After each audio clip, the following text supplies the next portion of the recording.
Hi everybody, it's C P Beauvoir. I don't know. I used to post. I'm not sure if I ever posted book reviews on this channel, but I used to have this channel called 60 Second Book Reviews where I would review a book because I read a lot.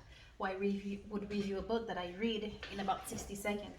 And it was fun, and I gave up a lot of those things. As I told you, I had a lot of projects going on. I gave that up because I solely wanted to focus on finishing my book, Voices of Headless Spoons, which is the first book in currently the series is titled Chronicles of Earthios, but I think I'm gonna change the title of the series.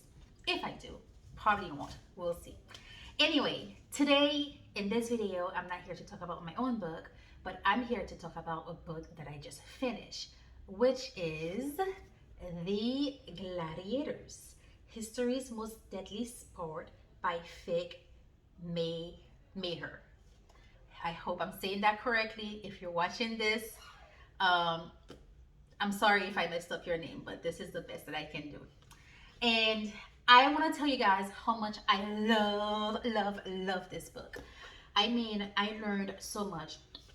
First of all, I learned how the gladiator games. Let me tell you first why I started reading this book. So I have a scene in my own book that it's a gladiator fight, and I wrote the scene, everything was done. I didn't get inspiration from this book to write my scene. I was already done writing it.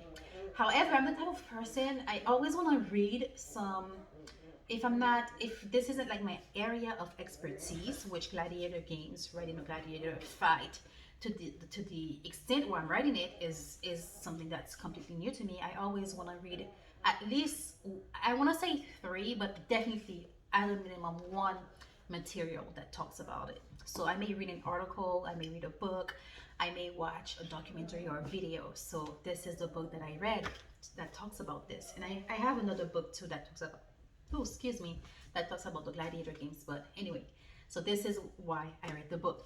Okay, now that we have that covered, so I want to tell you guys how much I love this book. First of all, one thing that I didn't know was how the gladiator game started. I just thought that it just started, someone thought of it, gladiators, and then they fight and whatever, what you kind of see on in the movies and TV and stuff. But no, gladiator games actually started by funeral. It was like a ceremonial um, thing that people that I will say prominent families would have when someone in the family passed away.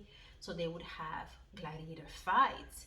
And this, I don't want to say this started out innocently, because obviously, like, the horrors of gladiator fights is horrible. And if you read the book, and that's why I love the author, he was not shy. He didn't shy away from talking about the horrors of gladiator games. But it was interesting to me to learn that that is how it got started. And of course, when you were having gladiator games in the streets or near where the person was being buried or back and forth, so it became more popular because now people started having them for other celebrations, which could be birthday, to celebrate a new season, and other things. The book talk about it. Sorry about the noise, it's my dogs. Stop it, you guys, I'm doing a book review. So anyway, say hello to my dogs. This is Snowy and this is Pablo. Anyway, so that was very interesting for me to learn. I also thought it was interesting that there were female gladiators. Not many, but there were. And another thing that took me by surprise was how many animals were sacrificed for gladiator games. And because sometimes when I watch a movie or something like that where you have gladiators, yeah, sometimes you see that there's like a bear or a lion in the arena, and I think that's horrible. But I always thought it was like one or two animals. I didn't realize that you're talking about hundreds and thousands of animals being slaughtered. I mean, it's awful. um I mean, the author talked about, like, I think sometimes like one game had like 400 lions, 1,000 um crocodiles. It was like, it's, and maybe I'm mixing up the numbers between the animals, but we're talking about bears, lions, elephants, rhinoceros, wild exotic animals. And I mean, it's insane. I mean, some of these animals went extinct in the area where they were captured, which was Africa.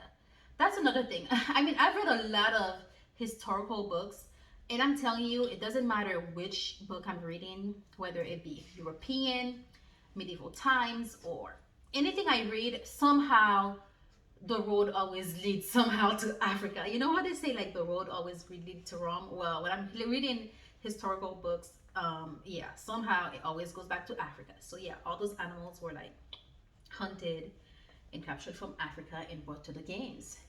So yeah, another thing that I learned that I didn't know was that you know, I mean, it wasn't surprising that gladiators, of course, had female relationships, but I was surprised that, you know, those men, they wanted love. I mean, I'm not surprised by that. I guess what I'm saying is that they really wanted to have families. They, you know, there was a part in the book that talks about this gladiator who died when he was very young, and he had a wife and daughters. And I mean, it doesn't say that was his greatest joy, but to think about the fact that, and when I think about the life he lived in the arena and to have a wife and daughters, like I can't imagine the stress, the pressure, the like I don't know how he pulled it off. So, um, respect to him. Yeah, so I learned a lot as far as what happens during the day of, because sometimes we think it's just okay, the fight starts. So it was nice to hear the structure of what happens on the day of the fights, because it wasn't just gladiators fighting gladiators. Like this was an organized thing, and of course, you know, you had the animals, and then you had the fighting sometimes each other, and then fighting people, and then you had around midday the execution of slaves, murders, criminals, things like that. Um, and then in the afternoon was when you they really had like the actual games. So that's interesting because I didn't know that before. So yeah, I learned a lot I didn't know. The book is very fast paced, which I love because, like I said, I read a lot of historical fiction. I've read actually this isn't historical fiction. This is literally a history book. But sometimes I read history books, and um, they can be very dry and dull. This book is not. It's really not. It's well written. It's fast paced. It's very colorful in the sense of you can like I can almost see it. I can envision myself. Not almost see it. I do see it as I'm reading. I'm there. Like when she's describing the city, the arena, the life, what they're eating, the diet that the gladiators were on. I said she. I don't even know if it's a she. It might be a she. The author might be a she, or it might be a he. I don't know. I apologize. So yeah, it's lots to learn, and I love learning, and I love books. So that's it. That's my book review of The Gladiators by Fig Meijer, history's most deadly sport. So yeah, guys, check it out. I love the book. I totally recommend it. And let me know if you read it or if you've heard about it, or let me know your thoughts on the few things that I shared, because the book was very like it was a wealth of knowledge, and I so appreciate that. All right, I'm gonna go now. Say goodbye, Pablo. Say goodbye, Snowy. People are watching us. Well, not today, but one day they will. Okay, all right, guys. Bye. I will see you in the next video. Bye.